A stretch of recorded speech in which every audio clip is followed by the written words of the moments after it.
Hello everyone, we're back to our weekly dose of YouTubers turned musicians, and today's topic is the one and only Joji.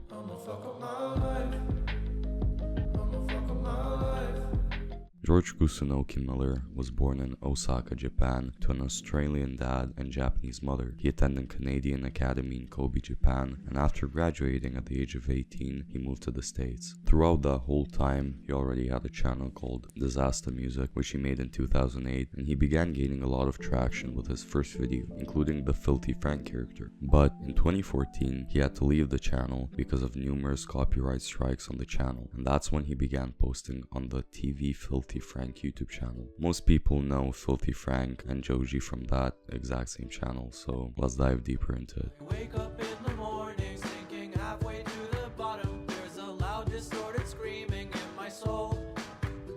Everything is dark and empty. Many people think that the FilthyFrank YouTube era was one of the best eras of YouTube to date. The FilthyFrank show included insane humor that you could never see today. It included racism, sexism, legalism, injustice, and just pure ignorance. In today's climate, content like that would be torn apart by Twitter and other social media platforms. But back then, there was no problem with any of that. Everyone was free to do as they please, and it shows. FilthyFrank's videos had things like vomit, dead animals, sexual themes, and other insanity that millions of people came to see with every uploaded video. But in a 2017 tweet, Miller announced he would be quitting YouTube because he didn't enjoy it anymore and because of health problems, which include throat tissue damage from screaming and doing voices in his videos, and neurological conditions which he didn't really talk further about, and that was the end of an era beloved by millions of people. But little did they know,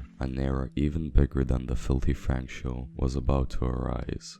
'Cause sometimes I look in her eyes, and that's where I find a glimpse of us. And I try. FilthyFrank transitioning into Joji didn't come out of nowhere. He had been making music before even starting his YouTube career, and he mostly saw YouTube as a means to promote his music. I know this might be annoying in YouTube videos, but I'm trying to grow my YouTube channel, so I just wanted to say if y'all enjoyed this video, subscribing would be greatly appreciated. So let's get back to the video. As he said in an interview, I've always wanted to make normal music. I just started the YouTube channel to kind of bump my music, but then FilthyFrank and the Pink Guy stuff ended up getting way bigger than I thought, so I had to kind of roll with it. Miller released his first song as Joji in 2017, and it was called Will He, and it quickly gained popularity, with good reason. The song to me is like a psychedelic emo pop song, and it sounds very good. Will He quickly rose to Spotify's global viral charts. After that, he continued to ride that wave and dropped an EP called In Tongues in the same year, which had the popular song World Star Money on it, but the EP wasn't that well received. At the time of writing, it has a 58 on Album of the Year and a 2.73 on Rate Your Music, but in my opinion, the EP is something like a 6 or a 7 out of 10. It's pretty decent, to be honest. Moving on to 2018, Joji released the deluxe on the In Tongues EP, which included 10 new songs, and it was received a lot better, getting a 3.3 on Rate My Music and a 67 user score on the Album of the Year. In 2018, he also released the track that made me start listening to his music personally. The track was called Slow Dancing in the Dark, and it's sort of the track that blew him up. But that same year, he also released his album called Ballads 1, which peaked the Billboard Top R&B and Hip Hop album chart. It also had a 69 score on Album of the Year, as well as a 63 critic score. He also had a 2.96 on Rate Your Music. In my opinion, the album had some bangers and catchy songs like Test Drive, Yeah Right, and No Fun. To me, those were the standout songs of the album, excluding Slow Dancing in the Dark. His next album was released in 2020, and it was called Nectar, which was his best album at the time. The improvement was pretty noticeable, but at the same time, I feel like the album had too many songs and they felt like filler for the most part. I feel like the album definitely didn't need to be 18 songs, and instead he could have put all his effort into, let's say, 10 songs, and that would have made the album a lot better in my opinion. And to support my claims a little bit here, I'm not the only who felt that way. Brad's Taste in Music's review said basically the same thing. He said, "It hurts when tracks 6 to 8 are nearly perfect songs and they're just padded out with filler. Still, Joji's best official release."